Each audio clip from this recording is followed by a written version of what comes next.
Hey guys, welcome once again to Another World Audiobooks. Hope you guys had a wonderful Christmas and are just enjoying this holiday season.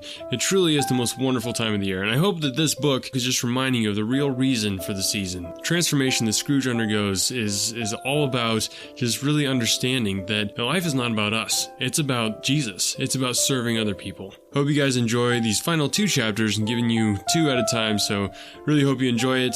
And remember to share this audiobook with somebody who you think might enjoy it. And remember to get your free audiobook, the full thing, unabridged download of A Christmas Carol at anotherworldaudiobooks.wordpress.com. And without further ado, now I give you the final two chapters of A Christmas Carol. Stave 4, The Last of the Spirits. The phantom slowly, gravely, silently approached. When it came near him, Scrooge bent down upon his knee, for in the very air through which this spirit moved, it seemed to scatter gloom and mystery. It was shrouded in a deep black garment which concealed its head, its face, its form, and left nothing of it visible save one outstretched hand. But for this, it would have been difficult to detach its figure from the night, and separate it from the darkness by which it was surrounded. He felt that it was tall and stately when it came beside him, and that its mysterious presence filled him with a solemn dread. He knew no more, for the spirit neither spoke nor moved. "I am in the presence of the ghost of Christmas yet to come," said Scrooge. The spirit answered not, but pointed onward with its hand. "You are about to show me shadows of things that have not happened, but will happen in the time before us," Scrooge pursued. "Is that so, spirit?" The upper portion of the garment was contracted for an instant in its folds, as if the spirit had inclined its head. That was the only answer he received.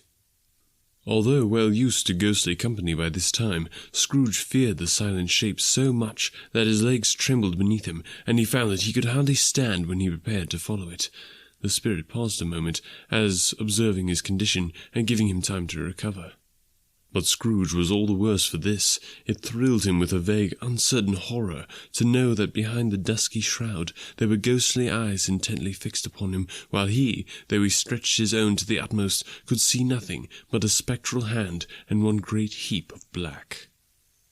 "Ghost of the future," he exclaimed.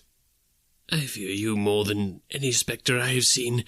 But as I know your purpose is to do me good, and as I hope to live to be another man from what I was, I am prepared to bear your company, and do it with a thankful heart. Will you not speak to me?" It gave him no reply. The hand was pointed straight before them. "Lead on," said Scrooge. "Lead on. The night is waning fast, and it is precious time to me, I know. Lead on, spirit." The phantom moved away as it had come towards him. Scrooge followed in the shadow of its dress, which bore him up, he thought, and carried him along. They scarcely seemed to enter the city, for the city rather seemed to spring up about them, and encompass them of its own act. But there they were, in the heart of it, on change amongst the merchants, who hurried up and down, and chinked the money in their pockets, and conversed in groups, and looked at their watches, and trifled thoughtfully with their great gold seals, and so forth, as Scrooge had seen them often. The spirit stopped beside one little knot of businessmen. Observing that the hand was pointed to them, Scrooge advanced to listen to their talk. "No," said a great fat man with a monstrous chin. "I don't know much about it either way. I only know he's dead."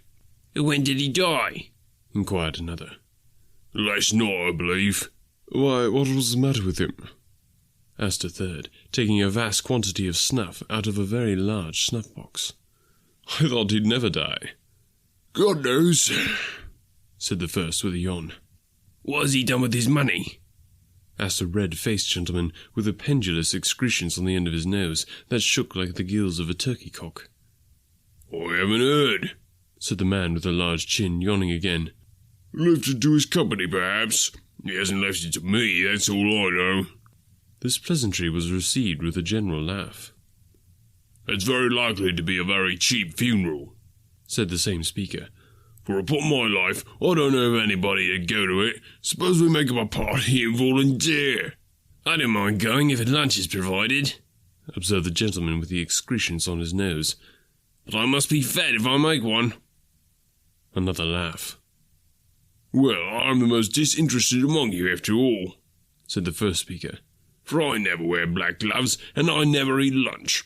But I'll offer to go, if anybody else will. When I come to think of it, I'm not at all sure that I wasn't his most particular friend, but we used to stop and speak whenever we met. Bye-bye. Speakers and listeners strolled away and mixed with other groups. Scrooge knew the men, and looked towards the spirit for an explanation. The phantom glided on into a street. Its finger pointed to two persons meeting. Scrooge listened again, thinking that the explanation might lie here. He knew these men also, perfectly. They were men of business, very wealthy and of great importance. He had made a point always of standing well in their esteem, in a business point of view, that is, strictly in a business point of view. How are you? Said one. How are you? Returned the other.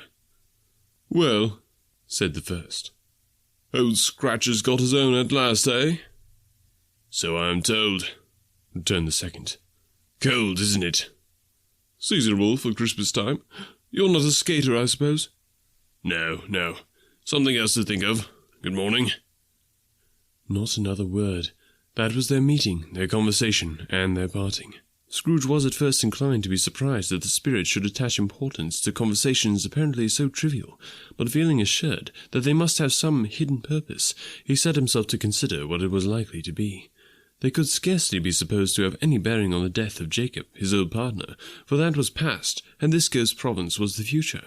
Nor could he think of any one immediately connected with himself to whom he could apply them. But nothing doubting that, to whomever they applied, they had some latent moral for his own improvement, he resolved to treasure up every word he heard and everything he saw, and especially to observe the shadow of himself when it appeared, for he had an expectation that the conduct of his future self would give him the clue he missed, and would render the solution of these riddles easy. He looked about in that very place for his own image, but another man stood in his accustomed corner, and though the clock pointed to his usual time of day for being there, he saw no likeness of himself among the multitudes that poured in through the porch. It gave him little surprise, however, for he had been revolving in his mind a change of life, and thought and hoped he saw his newborn resolutions carried out in this. Quiet and dark beside him stood the phantom, with his outstretched hand. When he roused himself from his thoughtful quest, he fancied from the turn of the head and its situation in reference to himself, that the unseen eyes were looking at him keenly. It made him shudder and feel very cold. They left the busy scene, and went into an obscure part of town where Scrooge had never penetrated before, although he recognized its situation and its bad repute. The ways were foul and narrow, the shops and houses wretched, the people half naked, drunken, slipshod, ugly. Alleys and archways, like so many cesspools, disgorged their offences of smell and dirt and life upon the strangling streets, and the whole quarter reeked with crime, with filth and misery. Far in this den of infamous resort there was a low-browed, beetling shop below a penthouse roof, where iron, old rags, bottles, bones, and greasy offal were brought. Upon the floor within were piled up heaps of rusty keys, nails, chains, hinges, files, scales, weights, and refuse iron of all kinds. Secrets that few would like to scrutinize were bred and hidden in the mountains of unseemly rags, masses of corrupted fat, and sepulchres of bones. Sitting in among the wares he dealt in, by a charcoal stove made of old bricks, was a grey-haired rascal, nearly 70 years of age, who had screened himself from the cold air without by a frowsy curtaining of miscellaneous tatters hung upon a line, and smoked his pipe in all the luxury of calm retirement.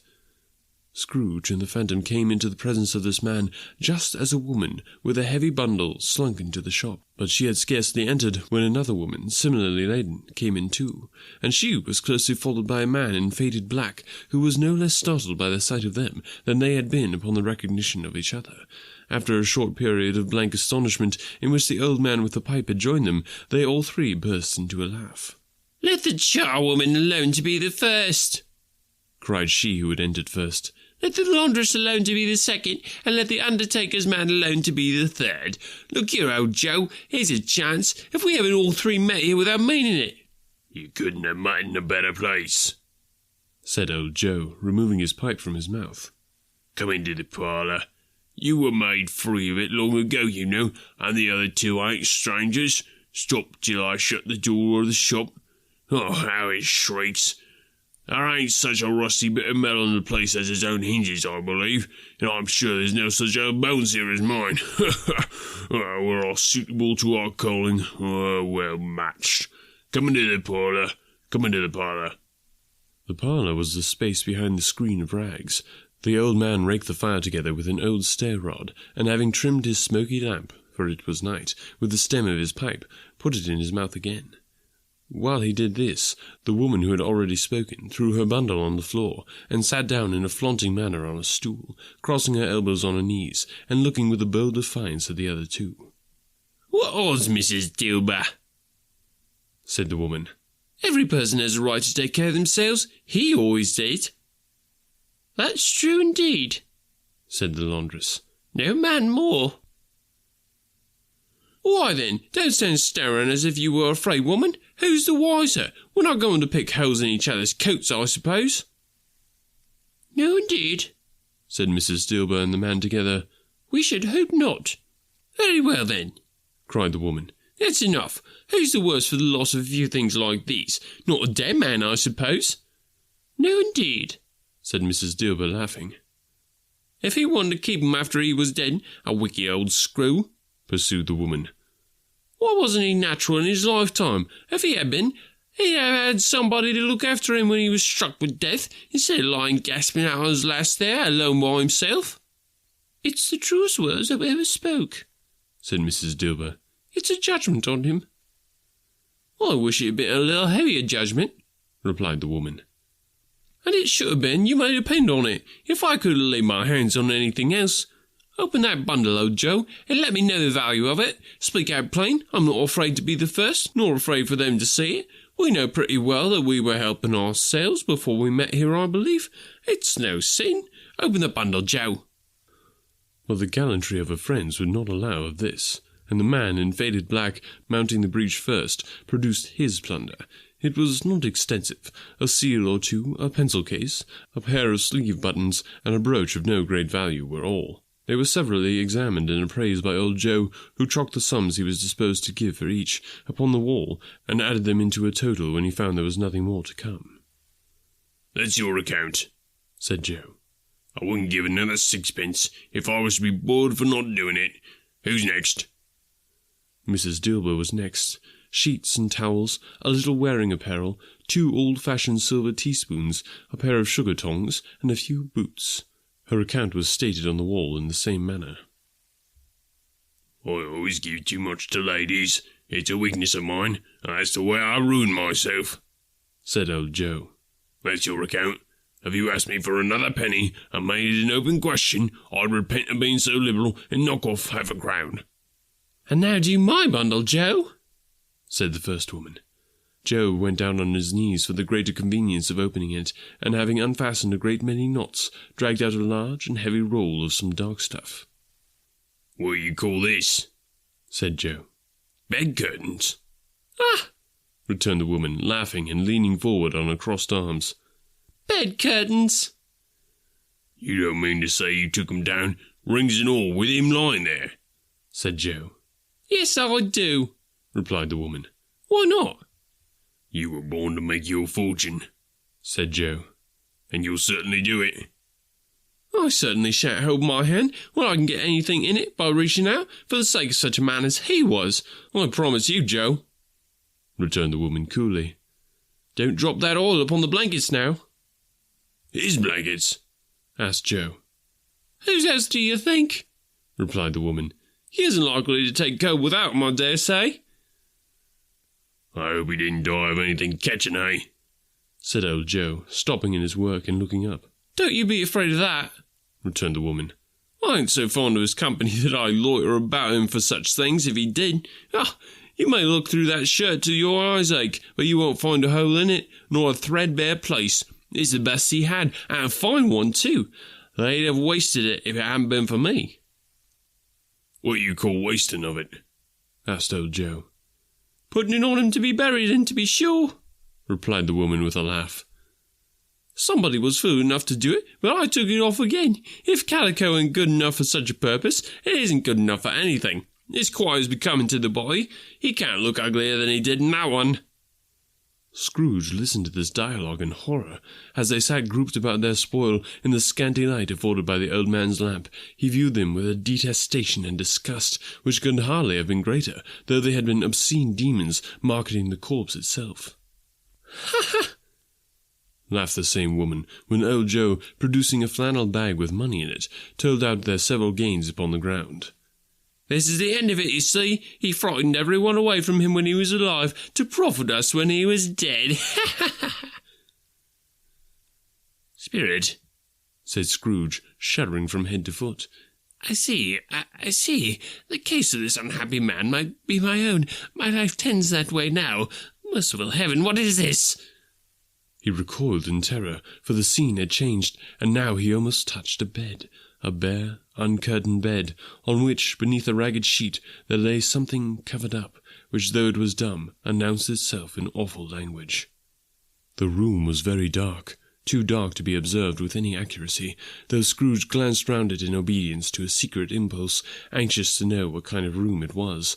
A pale light, rising in the outer air, fell straight upon the bed, and on it, plundered and bereft, unwatched, unwept, uncared for, was the body of this man. Scrooge glanced towards the phantom. Its steady hand was pointed to the head.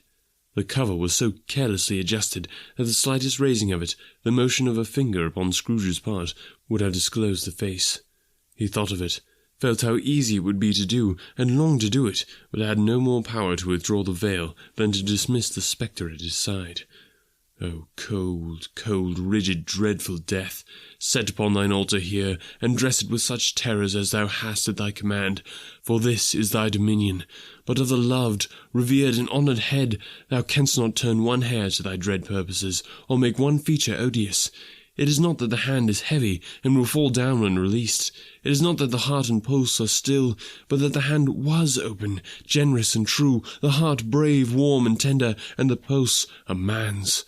Strike, shadow, strike, and see his good deeds springing from the wound, to sow the world with life immortal. No voice pronounced these words in Scrooge's ears, and yet he heard them when he looked upon the bed. He thought, if this man could be raised up now, what would be his foremost thoughts? Avarice, hard-dealing, griping cares? They have brought him to a rich end, truly. He lay in the dark, empty house, with not a man, a woman, or a child to say that he was kind to me in this or that, and for the memory of one kind word I will be kind to him. A cat was tearing at the door, and there was a sound of gnawing rats beneath the hearthstone. What they wanted in the room of death, and why they were so restless and disturbed, Scrooge did not dare to think. "Spirit," he said, "this is a fearful place. In leaving it, I shall not leave its lesson, trust me. Let us go." Still, the spirit pointed with an unmoved finger to the head. "I understand you," Scrooge returned, "and I would do it if I could, but I have not the power, Spirit. I have not the power." Again it seemed to look upon him. "If there is any person in the town who feels emotion caused by this man's death," said Scrooge, quite agonized, "show that person to me, Spirit, I beseech you." The phantom spread its dark robe before him for a moment, like a wing, and withdrawing it, revealed a room by daylight, where a mother and her children were. She was expecting someone, and with anxious eagerness, for she walked up and down the room, started at every sound, looked out from the window, glanced at the clock, tried in vain to work with the needle, and could hardly bear the voices of the children in their play. At length the long-expected knock was heard. She hurried to the door, and met her husband, a man whose face was careworn and depressed, though he was young. There was a remarkable expression in it now, a kind of serious delight, of which he felt ashamed, and which he struggled to repress. He sat down to the dinner that had been hoarding for him by the fire, and when she asked him faintly what news, which was not until after a long silence, he appeared embarrassed how to answer. "Is it good," she said, "or bad?" to help him. "Bad," he answered. "We are quite ruined."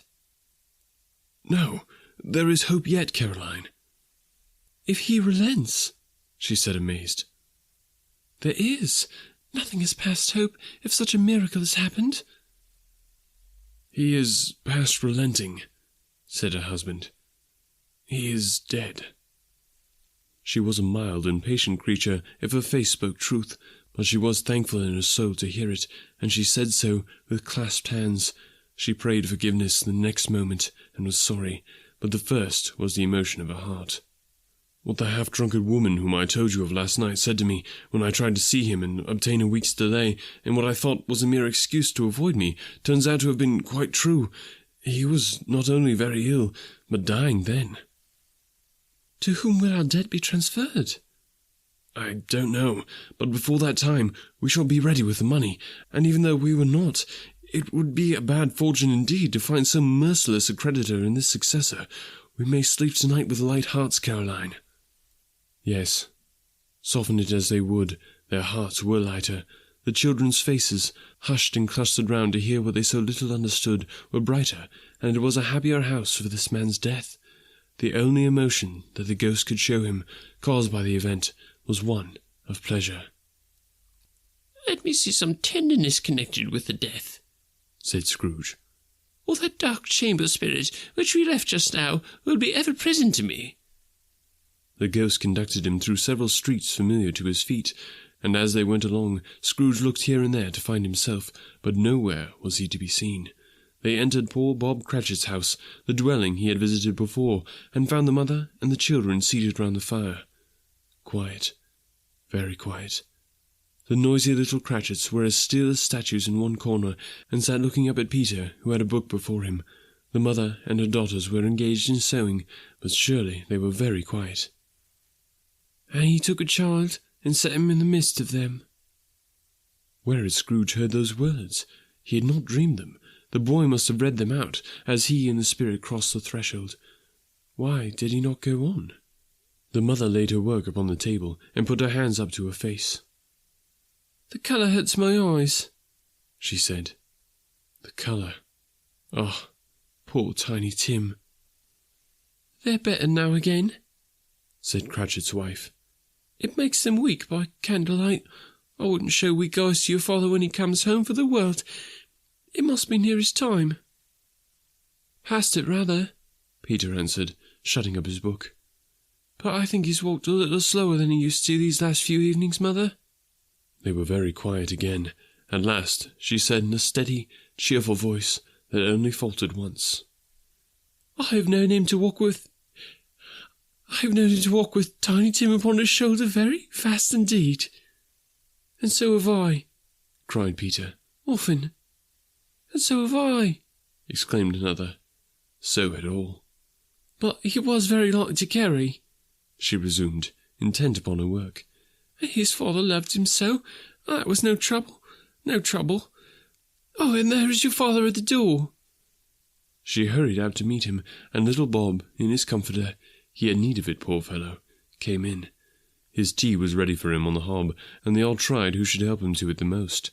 Then the two young Cratchits got upon his knees, and laid each child a little cheek against his face, as if they said, "Don't mind it, father, don't be grieved."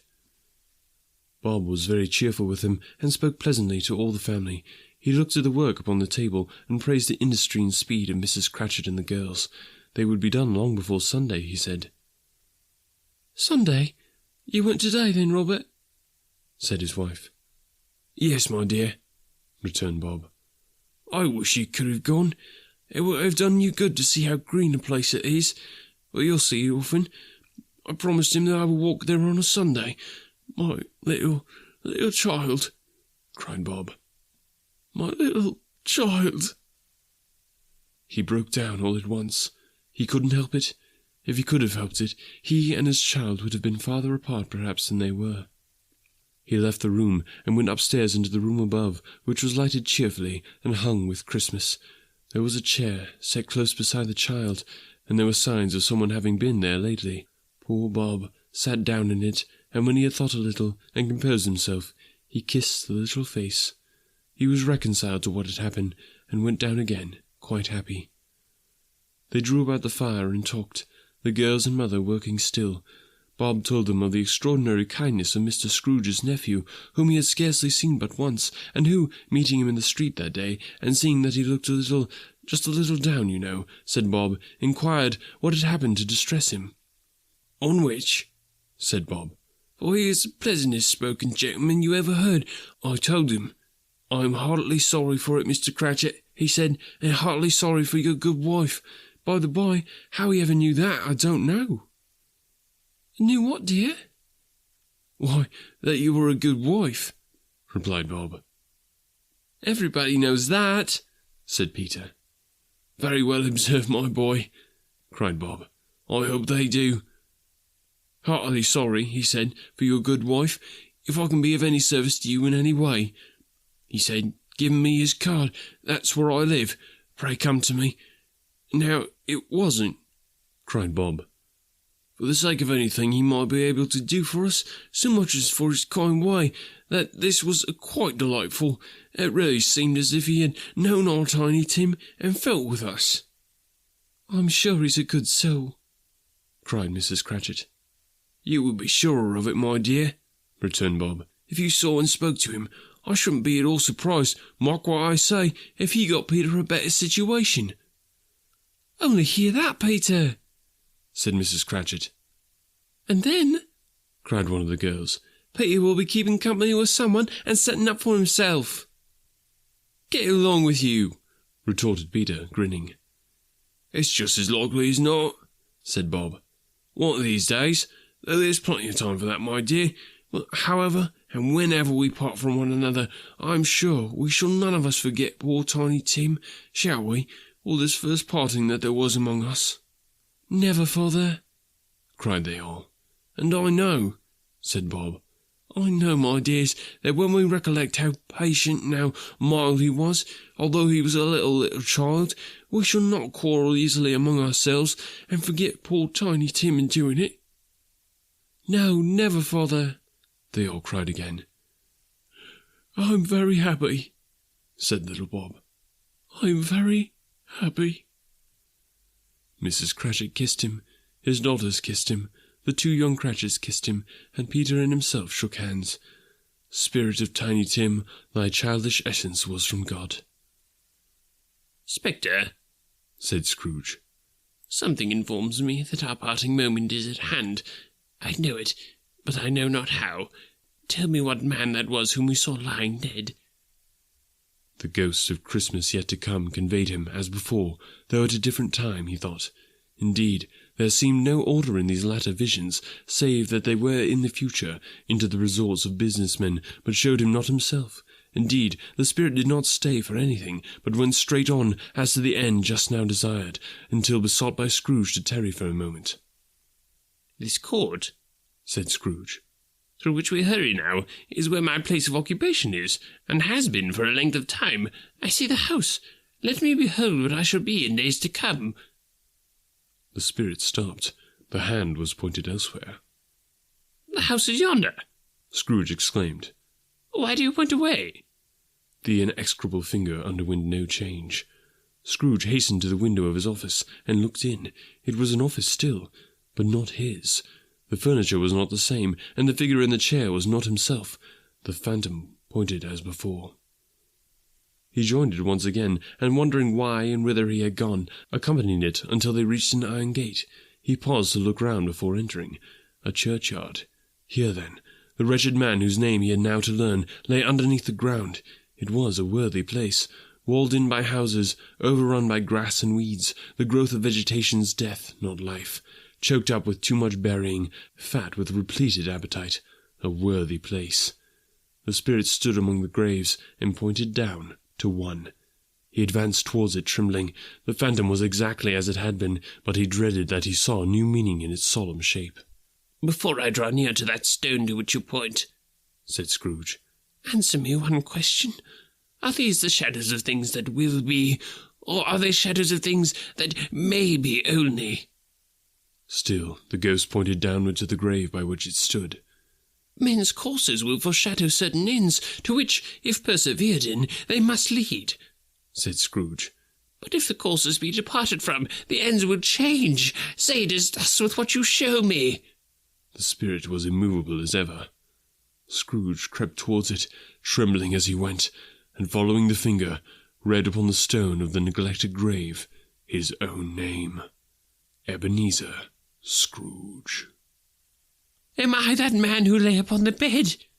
He cried, upon his knees. The finger pointed from the grave to him and back again.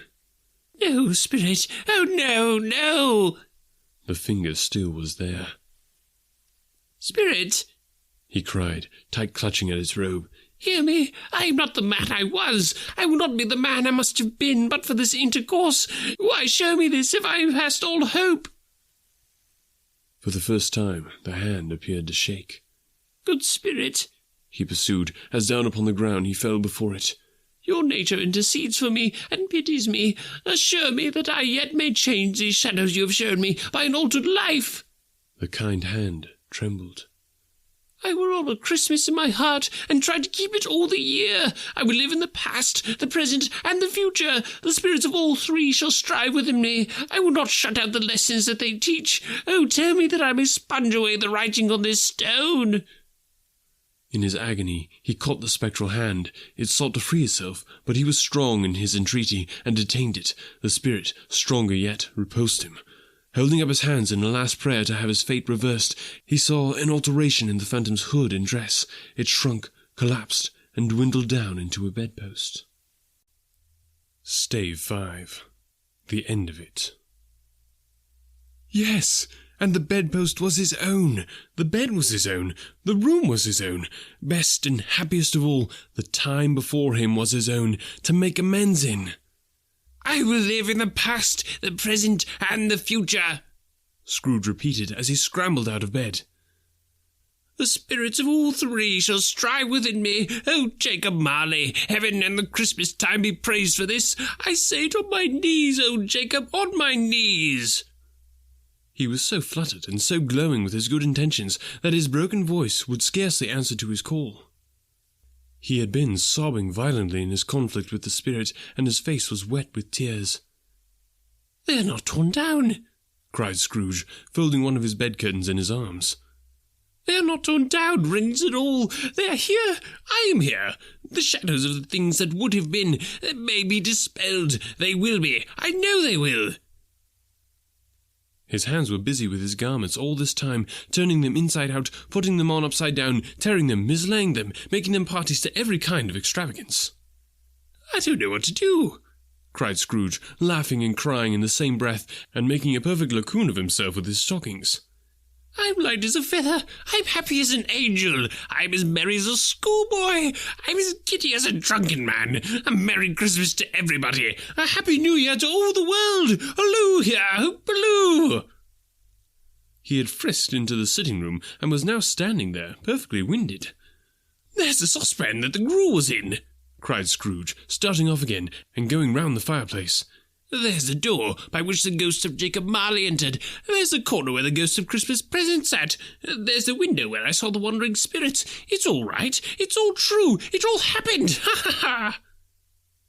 Really, for a man who had been out of practice for so many years, it was a splendid laugh, a most illustrious laugh, the father of a long, long line of brilliant laughs. "I don't know what day of the month it is," said Scrooge. "I don't know how long I've been among the spirits. I don't know anything. I'm quite a baby. Never mind. I don't care. I'd rather be a baby. Halloo, whoop, halloo here." He was checked in his transports by the churches ringing out the lustiest peal he had ever heard. Clash, clang, hammer, ding-dong, bell, bell-dong-ding, hammer, clang, clash. Oh, glorious, glorious! Running out to the window, he opened it and put out his head. No fog, no mist, clear, bright, jovial, stirring cold. Cold, piping for the blood to dance to. Golden sunlight, heavenly sky, sweet, fresh air, merry bells. Oh, glorious, glorious! "What's today?" cried Scrooge, calling downward to a boy in Sunday clothes, who perhaps had loitered in to look about him. "Eh?" returned the boy, with all his might of wonder. "What's today, my fine fellow?" said Scrooge. "Today?" replied the boy. "Why, Christmas Day." "It's Christmas Day," said Scrooge to himself. "I haven't missed it. The spirits have done it all in one night. But they can do anything they like. Of course they can. Of course they can. Hello, my fine fellow." "Hello," returned the boy. "Do you know the poulterers in the next street but one, at the corner?" Scrooge inquired. I should hope I did, replied the lad. An intelligent boy, said Scrooge. A remarkable boy. Do you know whether they've sold the prize turkey that was hanging up there? Not the little prize turkey, the big one. What, the one as big as me? Returned the boy. What a delightful boy, said Scrooge. It's a pleasure to talk to him. Yes, my buck. It's hanging there now, replied the boy. Is it? Said Scrooge. Go and buy it. What, go? Exclaimed the boy. No, said Scrooge. I'm in earnest. Go and buy it, and tell them to bring it here, that I may give them the direction where to take it. Come back with the man, and I'll give you a shilling. Come back with him in less than 5 minutes, and I'll give you half a crown. The boy was off like a shot. He must have had a steady hand at the trigger who could have got a shot off half so fast. I'll send it to Bob Cratchit's, whispered Scrooge, rubbing his hands and splitting with a laugh. He shall know who sends it. It's twice the size of Tiny Tim. Joe Miller never made such a joke as sending it to Bob's will be. The hand in which he wrote the address was not a steady one, but write it he did somehow, and went downstairs to open the street door, ready for the coming of the poulterer's man. As he stood there waiting his arrival, the knocker caught his eye. I shall love it as long as I live, cried Scrooge, patting it with his hand. I scarcely ever looked at it before. What an honest expression it has in its face. It's a wonderful knocker. Here's the turkey. Hello, whoop! How are you? Merry Christmas! It was a turkey. He never could have stood upon his legs, that bird. He would have snapped them short off in a minute, like sticks of sealing wax. Why, it's impossible to carry that to Camden Town, said Scrooge. You must have a cab.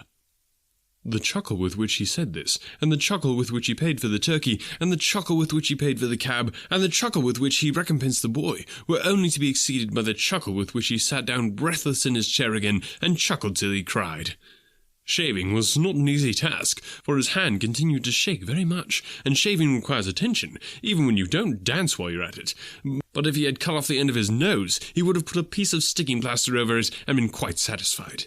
He dressed himself all in his best, and at last got out into the streets. The people were by this time pouring forth, as he had seen them with the ghost of Christmas present, and walking with his hands behind him, Scrooge regarded every one with a delighted smile.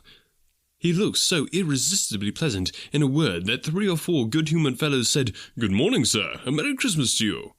And Scrooge said often afterwards that of all the blithe sounds he had ever heard, those were the blithest in his ears. He had not gone far, when, coming on towards him, he beheld the portly gentleman who had walked into his counting-house the day before, and said, "Scrooge and Marley's, I believe."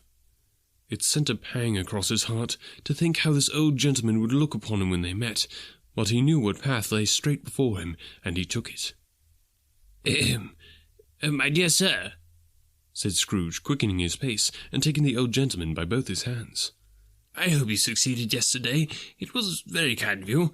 A Merry Christmas to you, sir." "Mr. Scrooge?" "Yes," said Scrooge. "That is my name, and I fear it may not be a pleasant one to you. Allow me to ask your pardon, and will you have the goodness—" Here Scrooge whispered in his ear.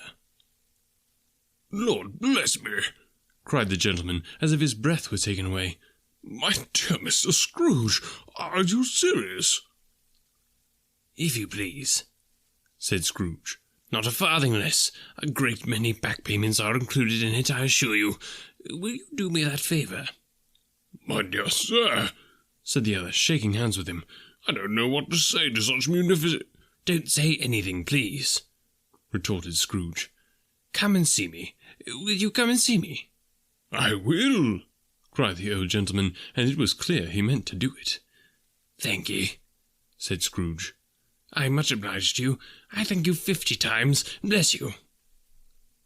He went to church, and walked about the streets, and watched the people hurrying to and fro, and patted children on the head, and questioned beggars, and looked down into the kitchens of houses, and up to the windows, and found that everything could yield him pleasure. He had never dreamed that any walk, that anything, could give him so much happiness. In the afternoon he turned his steps toward his nephew's house. He passed the door a dozen times before he had the courage to go up and knock, but he made a dash and did it.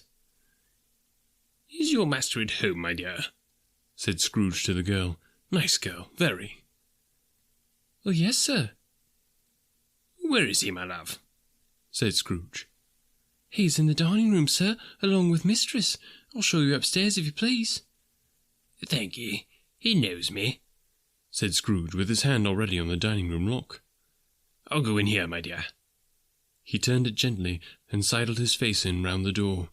They were looking at the table, which was spread out in great array, for these young housekeepers are always nervous on such points and like to see that everything is right. "Fred," said Scrooge. Dear heart alive, how his niece by marriage started! Scrooge had forgotten for the moment about her sitting in the corner with the footstool, or he wouldn't have done it on any account. "Why, bless my soul!" cried Fred. "Who's that?" "It's I, your Uncle Scrooge. I have come to dinner. Will you let me in, Fred?" Let him in. It was a mercy he didn't shake his arm off. He was at home in 5 minutes. Nothing could be heartier. His niece looked just the same. So did Topper when he came. So did the plump sister when she came. So did everyone when they came. Wonderful party, wonderful games, wonderful unanimity, wonderful happiness. But he was early at the office next morning. Oh, he was early there. If he could only be there first, and catch Bob Cratchit coming in late. That was the thing he had set his heart upon. And he did it. Yes, he did. The clock struck 9. No Bob. 1:15. No Bob. He was full 18 minutes and a half behind his time. Scrooge sat with his door wide open, that he might see him come into the tank. His hat was off before he opened the door, his comforter too. He was on his stool in a jiffy, driving away with his pen as if he were trying to overtake 9 o'clock. "Hello," growled Scrooge, in his accustomed voice, as near he could feign it. "What do you mean by coming here at this time of day?" "I'm very sorry, sir," said Bob. "I am behind in my time." "You are?" repeated Scrooge. "Yes, I think you are. Step this way, sir, if you please." "It's only once a year, sir," pleaded Bob, appearing from the tank. "It shall not be repeated. I was making rather merry yesterday, sir." "Now, I'll tell you what, my friend," said Scrooge. "I'm not going to stand for this sort of thing any longer, and therefore," he continued, leaping from his stool and giving Bob such a dig in the waistcoat that he staggered back into the tank again. "And therefore, I'm about to raise your salary." Bob trembled and got a little nearer to the ruler. He had a momentary idea of knocking Scrooge down with it, holding him, and calling to the people in the court for help and a straight waistcoat. "A Merry Christmas, Bob," said Scrooge, with an earnestness that could not be mistaken, as he clapped him on the back. "A merrier Christmas, Bob, my good fellow, than I've given you for many a year. I'll raise your salary and endeavour to assist your struggling family, and we will discuss your affairs this very afternoon over a Christmas bowl of smoking bishop, Bob. Make up the fires and buy another coal scuttle before you dot another I, Bob Cratchit."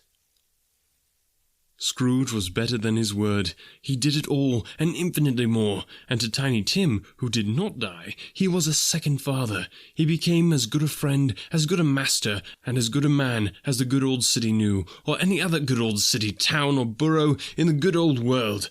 Some people laughed to see the alteration in him, but he let them laugh, and little heeded them, for he was wise enough to know that nothing ever happened on this globe for good, at which some people did not have their fill of laughter in the outset, and knowing that such as these would be blind anyway, he thought it quite as well that they should wrinkle up their eyes in grins as have the malady in less attractive forms. His own heart laughed, and it was quite enough for him.